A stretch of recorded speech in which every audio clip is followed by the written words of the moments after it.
They said this anime would be a mecha comedy, and judging by this first episode, it kind of delivered. It had funny moments, it had mecha action moments, and it even introduced elements that I wasn't quite expecting.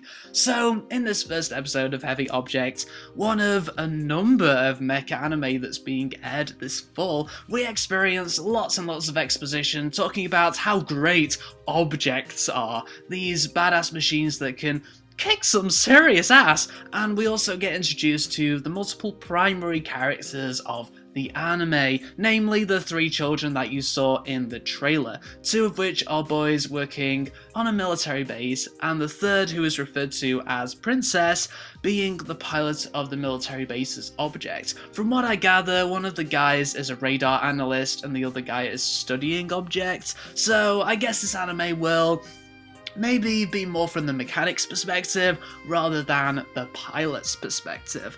Other characters we get introduced to are two of the children's superiors, one of them being this dominating 18-year-old vixen woman who smokes, and the other being an old lady who seems to be a lead mechanic for the object. And wow, those two characters are strict and they constantly kept the two guys on edge. The relationship between the boys and their superiors almost feels like a satire on military life, where there's very high levels of discipline.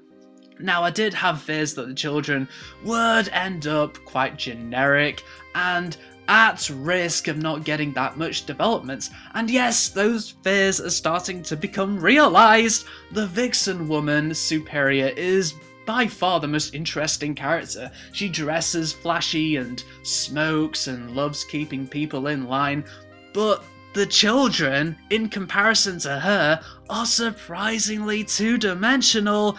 It was predictable that the two boys we saw in the trailer would be generic, but I was expecting the princess to be a way more interesting character than she is here. I mean, she's a mecha pilot who pilots a super badass object mecha, so surely she could have been like this really big-headed and possibly a tsundere character, or at least an invincible Bruce Lee type, but no, she's your typical soulless princess. I've already seen an emotionless female mecha pilot when I watched Neon Genesis Evangelion. I don't need another Rei Ayanami.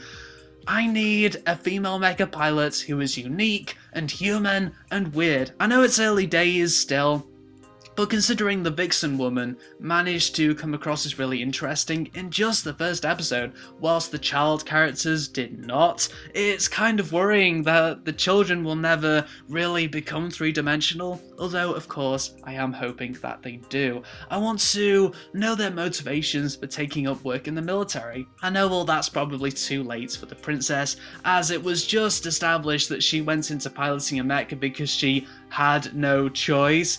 Wow, that's not a character cop-out at all, but the boys still have a chance to get some development. I also really want the two supports to get development. Like, why does the vixen character smoke? Why does the old lady do mechanics? I'm saying all this stuff about characterization because this first episode was very dialogue heavy. I was expecting everything to be, you know, full-on action, but no, even the crazy action scenes at the beginning and end, during those there's lots and lots of exposition.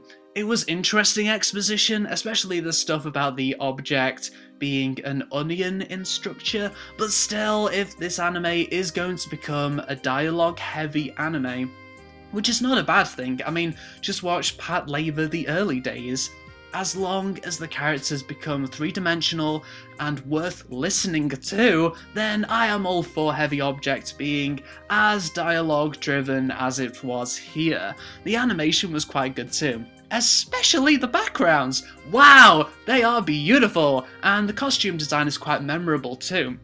So maybe if this anime does cop out and become mind-numbingly soulless, at least it'll be good to look at. Right?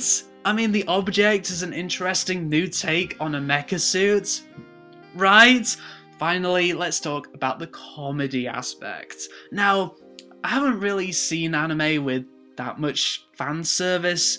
I suppose blatant fan service is actually a rarity in cyberpunk anime to a degree, but to my surprise, the fan service in this episode caught me off guard and it was hilarious to watch. In fact, aside from the gorgeous backgrounds, the fan service moments were the best parts of this episode. I mean, they were the moments that I responded to and laughed at, and the ages of the two guys actually make sense if this anime will have blatant fan service in every episode. The moments worked for me because they were well paced and they had some intelligence attached to their execution. The seatbelt scene was hilarious because the camera just lingered on the blonde guy's face for ages and ages as he thinks about either touching boobs or saving the princess's life. For ages, it's completely meaningless and sort of unhelpful to the overall episode, but it was so funny and not ultra distasteful, guys, so yay. I'm not going to complain about the use of 3D instead of 2D for the mechs, as I believe that the use of 3D was appropriate for this anime. The object is a huge hulking mass of armor and guns, so of course it's more visually impactful to use 3D to enhance the presence of the object. This episode has kind of gotten me interested in seeing the rest of the series. I'm still not too sure about how the lead characters will go down, as, let's be honest, they were quite hollow in this episode in comparison to the supporting characters, and the success of this anime will depend on how engaging the lead characters are, because it seems that Heavy Object will be a dialogue-driven show. There is action at the end, where the object of which the Princess Pilots gets destroyed, so perhaps this anime will go in the direction of everybody building a replacement object. They can't have a series called Heavy Object if the main object has a gigantic hole in it.